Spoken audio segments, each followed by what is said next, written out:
सुबैर अपनी माँ से कहता है कि आप इस चीज़ को महसूस क्यों नहीं कर रही है कि जो कुछ भी हो रहा है हमारे साथ सिर्फ और सिर्फ ज़्यादतियों की वजह से ये हमारे सर पे ज़्यादतियों का बोझ है जो हमसे अब उठाने नहीं हो रहा।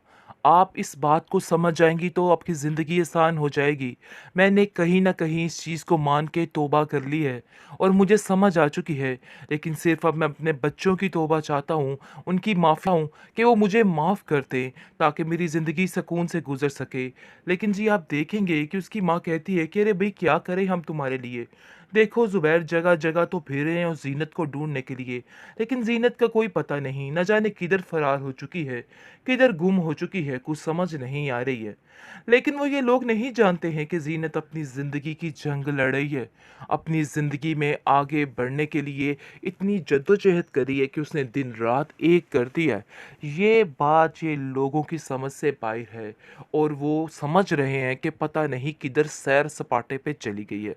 लेकिन अब ज़ुबैर अच्छे तरीके से इस बात को समझ गया है। अब अपने घर वालों को एक लफ्ज़ नहीं बोलने देता। लेकिन जी अब क्या फ़ायदा? हर चीज़ ख़त्म हो गई। जब वक़्त था, वक़्त पे तो कुछ भी नहीं हुआ।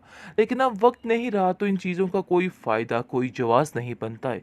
ये अपना रंडी-रोना अपने पास इसको रखना चाहिए, क्योंकि अब इन सब चीज़ों का कोई फ़ायदा नहीं और ना ही ज़ीनत को वापस आना चाहिए। क्योंकि जो कुछ उसके साथ हुआ है ना, वो बहुत ही ख़तरनाक किस्म का हुआ है और जो कुछ इनके साथ हुआ है ना, इनका अपना किया धरा है। क्योंकि इन लोगों ने कहीं कोई कसर नहीं छोड़ी थी बेचारी ज़ीनत को और उसके बच्चों को रुसवा करने में।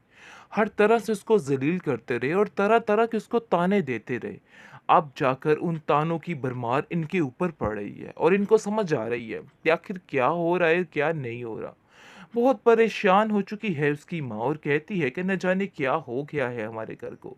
सिदरा भी खामोश खामोश रहती है, हर वक्त टकी छुपी बातों में कुछ भी नहीं कह पा रही है कि अपनी माँ से आखिर असल मसला क्या है।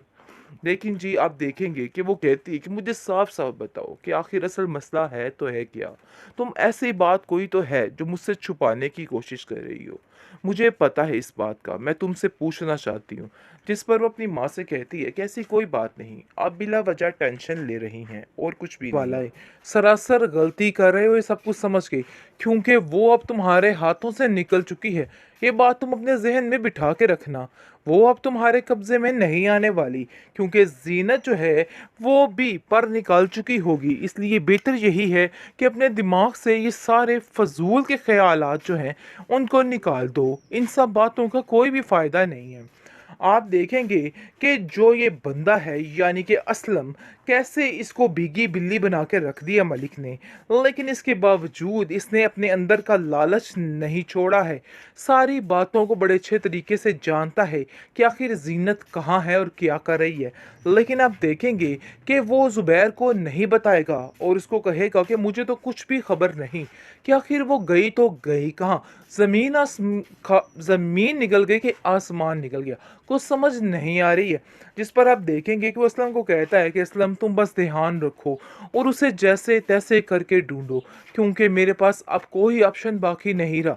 मुझे ऐसा लगता है कि ज़ीनत से जब तक माफ़ी नहीं मिलेगी मेरे लिए कुछ भी अच्छा नहीं होने वाला है। वो ज़ुबैर को काफ़ी तसल्ली देता है और कहता है कि फ़िक्र मत करो। लेकिन जी आप देखेंगे कि ज़ुबैर का सारा रुपया पैसा हर चीज़ जो थोड़ी बहुत रह गई है वो भी ख़त्म करके असलम जो है सुकून लेगा, इसके बाद ही उसको चैन आएगा। लेकिन जी आप देखेंगे कि सब घर वाले असलम पे काफ़ी ज़्यादा एतबार करने लगे हैं और उसको कहते हैं कि तुम फ़िक्र मत करो, सब ठीक हो जाएगा। लेकिन अंदर ही अंदर सब कुछ ख़त्म कर रहा है ये। ड्रामा से और बहकावे में आप देखेंगे कि जैसे-जैसे एपिसोड्स गुज़रती जा रही हैं, ड्रामा इंटरेस्टिंग पे इंटरेस्टिंग होता जा रहा है। जैसा कि आपने देखा कि जहांगीर जो कि समझ रहा था कि ये औरत यानी कि सितारा बेगम सिर्फ़ उससे प्यार करती है, तो उसको अब समझ आ रही है कि आखिर ये भाई जी के साथ इतना चिपक-चिपक कर क्यों बैठ रही है और दोनों एक-दूसरे को खाना नोश फरमा रहे हैं। एक दूसरे के मुंह में नवाले डाले जा रहे हैं तो पता नहीं क्या कुछ किया जा रहा है। ये देख के उसका दिल ही दिल में खून खोलता है और वो फैसला कर लेता है दिल ही दिल में फैसला कर लेता है कि वो बहुत जल्द सारा कुछ लूट लटा के यहाँ से भी चला जाएगा और इसको ऐसे ही छोड़ देगा। लेकिन वो लोग नहीं जानते हैं कि वो बैग जिनको गोदियों में ले लेके घूम रहे हैं, उस बैग में अब कुछ भी बाकी नहीं रहा है और इन लोगों के लिए बस अब जिल्लत है, इसके अलावा और कुछ भी बाकी नहीं रह गया है। दूसरी तरफ आप देखेंगे कि ज़ुबैर की माँ जो है काफ़ी परेशान है और ज़ुबैर को कहती है कि मुझे समझ नहीं आ रही कि तुम्हारी परेशानी का हल मैं क्या ढूंढूं। जिस पर वो कहता है कि परेशानी का हल सिर्फ जीनत और मेरे बच्चे हैं, इसके अलावा और कुछ भी नहीं है। जिसको सुनकर आप देखेंगे कि वो साफ साफ कह देती है कि हाँ जाओ फिर जाकर ले आओ, कर लो अपना उबाद कर। आगे से आप देखेंगे कि वो उसकी बहुत ज़्यादा खोज लगाता है, लेकिन खोज लगाने के बावजूद भी वो उसको नहीं मिलती, जिसकी वजह से काफ़ी परेशान हो जाता है और ढूंढ ढूंढ कर काफ़ी रोता है और कहता है कि काश मैं ये सब कुछ ना करता तो आज ये सब कुछ ना होता, क्योंकि अब सिर्फ और सिर्फ जीनत को अपनी ज़िंदगी जीनी है और बहुत आगे बढ़ना है। इसलिए वो इनसे मिलना ना ही बेहतर है, ना ही मिले तो बेहतर है, क्योंकि ये लोग ऐसे हैं कि इनका हसद और जलन हर चीज़ खा जाएगी और हर चीज़ ख़त्म हो जाएगी। आप देखेंगे कि ज़ुबैर की माँ ज़ुबैर से कहती है कि मुझे तो ऐसा लगता है कि मामलात जो हैं बहुत बुरे तरीके से ख़राब हो चुके हैं, वो तुम्हें नहीं मिलने वाली, न जाने किधर चली गई है। आगे से आप देखेंगे कि वो कहता है कि वो सितारा जैसी बिल्कुल भी नहीं है। उसको जैसे ही पता चलेगा कि मेरी हालत इस तरह की है, तो वो दौड़े दौड़े आ जाएगी और मेरे पास ही रुक जाएगी।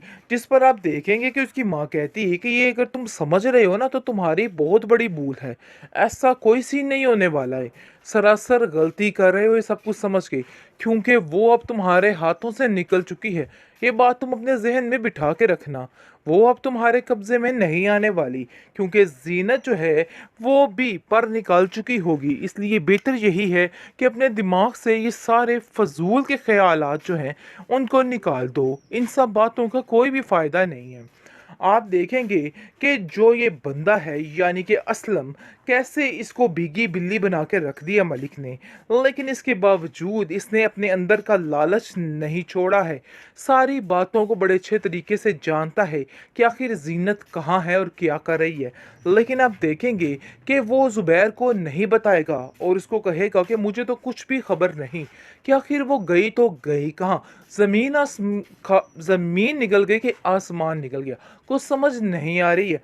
जिस पर आप देखेंगे कि वो असलम को कहता है कि असलम तुम बस ध्यान रखो और उसे जैसे तैसे करके ढूंढो, क्योंकि मेरे पास अब कोई ऑप्शन बाकी नहीं रहा।